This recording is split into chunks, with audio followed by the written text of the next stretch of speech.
Ah, what a perfect morning to take a train into the city. This is going to be such a nice day.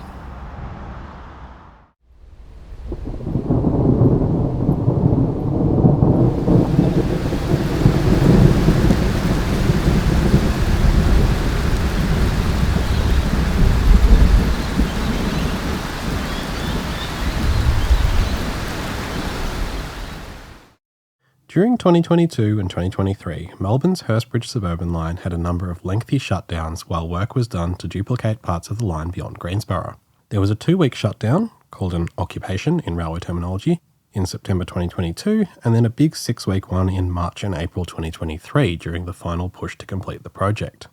Adding in a few shorter weekend occupations here and there, the line was at least partially replaced by buses for a total of about 2.5 months over a 12-month period. Now, it's a fact of life that sometimes you do need bus replacements, and most passengers do understand the concept of short-term pain for long-term gain.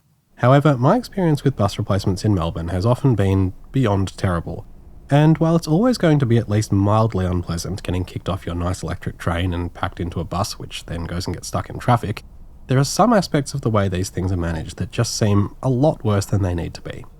Here in Melbourne, we should have bus replacements down to a fine art by now. With all the level crossing removals in recent years, we've been doing this on a large scale for quite some time, but somehow it all still seems a bit shambolic.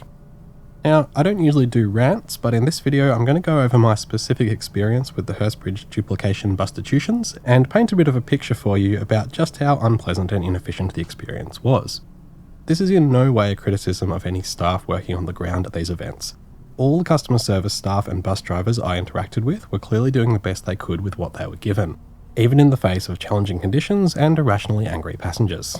Before I dive in and talk about some of the stuff that happened during those long weeks, I first want to take a look at how PTV advertises these sort of disruptions and how the details are presented to the travelling public.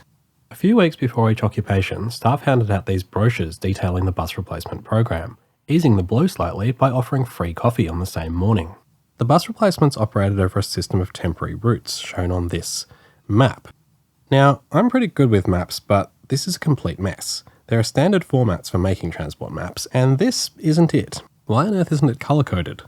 Okay, let me see if I can make a better one with absolutely minimal effort. The 4 routes, which I'm going to assign colours, are S1, S2, L1 and E1, standing for Stopping, Limited Express and Express. The S1 is a stopping all stations shuttle between Eltham and McLeod. The S2 is a peak-only stopper between Greensborough and McLeod. The L1 begins at Hurstbridge, stops all stations to Eltham, then runs express to McLeod. The E1 is a peak-only express departing from Eltham, bypassing the entire line and running directly to Parliament in the city, with part of the journey being on the Eastern Freeway. There, that wasn't so hard, was it? If anyone from PTV would like to purchase this map off me for future projects, please do get in touch. So now let's have a look at how they promoted the service changes on their website. If we go Disruptions, Hurstbridge line, we get a lot of text.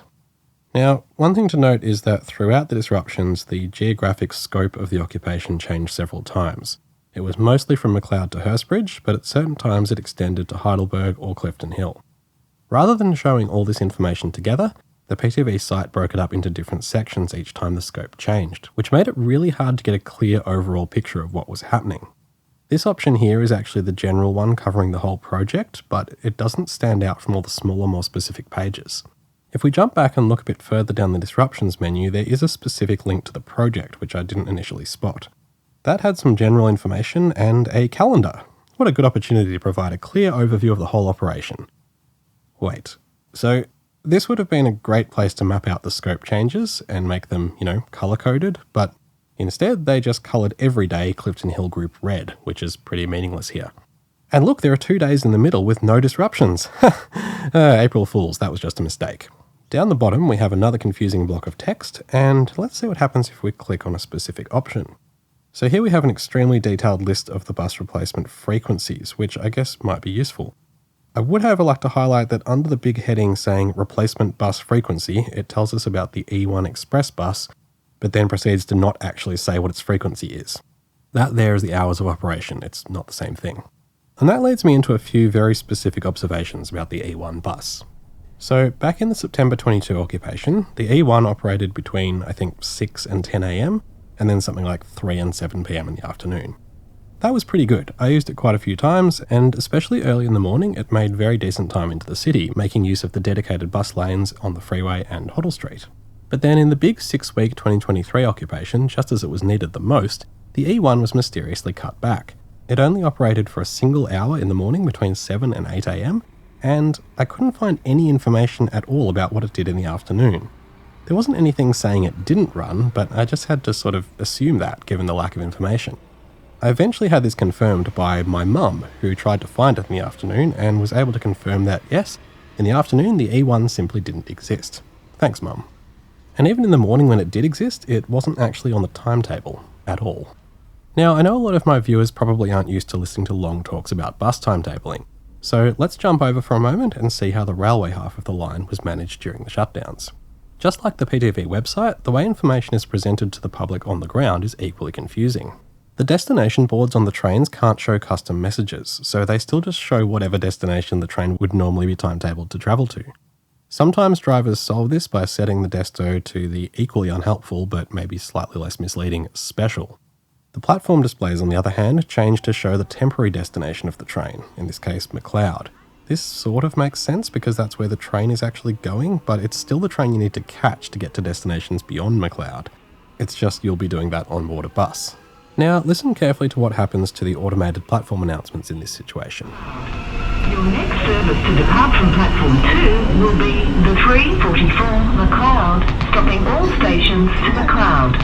Due to a disruption to normal services between McLeod and Hurstbridge, all McLeod trains will terminate at McLeod until further notice. Alternative transport will be arranged. That's right. All McLeod trains will terminate at McLeod. You don't say. So imagine you rock up at the station, you don't know about the disruption, and you just want to go to Hurstbridge. The platform displays and announcements will just show a load of McLeod trains. Then when your train arrives, it will very likely say something completely different, like Greensborough or Eltham or Special. In one case at Flinders Street, I also heard a human announcer saying basically the same thing as the auto announcements without adding any extra context. Sometimes you just have to know how the system works. Train drivers are also supposed to make an announcement explaining the situation before the train terminates, but these are often absent or inaudible, and sometimes replaced by an automated generic announcement. There are improvement works ahead, so this train will terminate at the next station. We've arranged replacement services. Listen for further announcements. So moving on to a more easily measurable problem, if there's one single thing I want from bus replacements as a passenger, it's a reasonable connection time with the train. By reasonable, I mean about 5 minutes. Any shorter makes it hard for people with mobility issues, and any longer gets very frustrating very quickly. Now, from what I could see, the connections were timed at 5 minutes during the off-peak, but during the much more complicated peak hours, it was completely random. Have a look at this snippet of timetable here. That's buses at the top and trains at the bottom. Now look at those connection times. We've got 3 minutes, 1 minute, 0 minutes. Even if you assume the intention is for those bus passengers to get the next train, it's 11 minutes, 10 minutes, 6 minutes, all totally inconsistent. And remember, those are the scheduled times, not the bus got stuck in traffic times.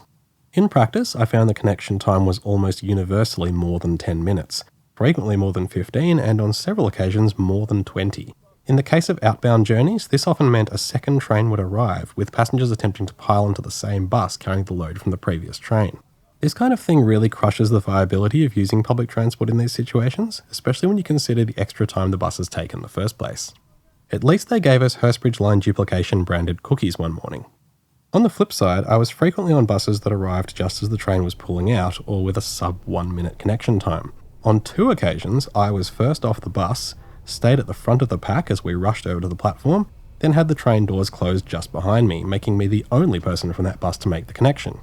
This was pretty funny for me, but for me only. It's also interesting to see what the journey planner tells you to do during these sorts of disruptions. Here it's recommending I avoid the replacement buses entirely by catching the route 513 to Rosanna. And it is worth mentioning that regular route buses can often provide good, or at least similarly bad, replacements to the actual replacements. In the case of someone travelling from the end of the line, it says to catch the replacement bus from Hurstbridge to Eltham, which just shows up as a train on the planner, but then bail from that at Eltham onto the 513, despite the fact that that bus from Hurstbridge was the L1, which continues express to McLeod. If we take another look at the timetable, something that leaps out is that it's clearly not showing all 4 of the replacement bus routes. It looks like it's showing a combination of the L1 and S1 routes as if they are one bus, but ignoring the S2 and of course the deeply mysterious and secretive E1. So if this is the same information being fed to the journey planner, it's no wonder it struggles to generate logical results. Now, I just wanted to share a few thoughts about the way fares work during these disruptions. The replacement buses themselves are free, and in fact most of the buses they use aren't fitted with marquee readers. But you still have to pay for the section of the trip where trains are operating. Because of the way Melbourne's fares work, the free section makes absolutely no difference to the cost of the journey, so there's no discount overall. Part of me feels that travel on the entire line should be free during these times as compensation for the massively worse service. However, the last thing you want to do is actually attract more passengers when the service isn't fully operational, so I can see why they don't do that. I do, however, think that a free period of travel of equivalent length should be offered after the occupation is finished. I think this would really help people to feel better about the situation, much more so than a few free biscuits, although actually those biscuits were pretty good. I also feel that during the disruption, enforcement of fares on the whole should be a bit more relaxed. One day coming home, I watched inspectors issue a fine to a young person, literally minutes before they, along with everyone else, was kicked off the train onto buses. This doesn't seem like a great way to go if you want to keep the public on side. Finally, on the 23rd of April 2023, the new duplication was brought into use. I'm glad I didn't get up before dawn to see the first scheduled train, as there was some stuff up that morning and trains didn't start running until after 10 o'clock, despite all the buses having been sent home the night before. But when the trains finally did get moving, it was great to be back out on the rails again, and at least they gave us a Hurstbridge line duplication branded cupcake and a show bag, which made me immediately forget the previous 6 weeks of pain. So that was my thoughts on bus replacements in Melbourne. It's possible I have misinterpreted some of the PTV information or maybe missed something obvious, but that's kind of the point. It's also hard to decipher, and if I'm struggling with it, the average passenger out there stands absolutely no chance. Just as I was finishing off this video, PTV announced a special festive season disruption wiping out most of the Hurstbridge line for most of December. While they did dignify us with 3 reasons for this, including disruption caused by the North East Link freeway construction, all 3 of the items listed are located between Macleod and Greensborough, which doesn't explain why there's an entire 10 days of no trains between Greensborough and Hurstbridge. Anyway, looking forward to that one. I should stress that buses themselves are an effective transport mode when used in the right circumstances, but when it comes to moving large quantities of people through the suburbs in a timely manner, there's a reason we have trains. Thanks for watching.